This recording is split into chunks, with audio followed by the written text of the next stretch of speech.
Deep in the jungle lived Leo the lion, who had one tiny problem.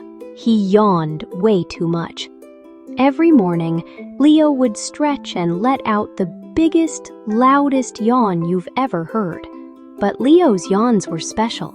They were so contagious that every animal who heard them couldn't help but yawn too. First, the monkeys started yawning while swinging through trees and tumbled right into the river with a splash. Then the elephants yawned so wide they accidentally sucked up all the water from their trunks and sprayed it everywhere. Even the giraffes got so sleepy from yawning that they dozed off standing up, creating the world's tallest sleeping towers.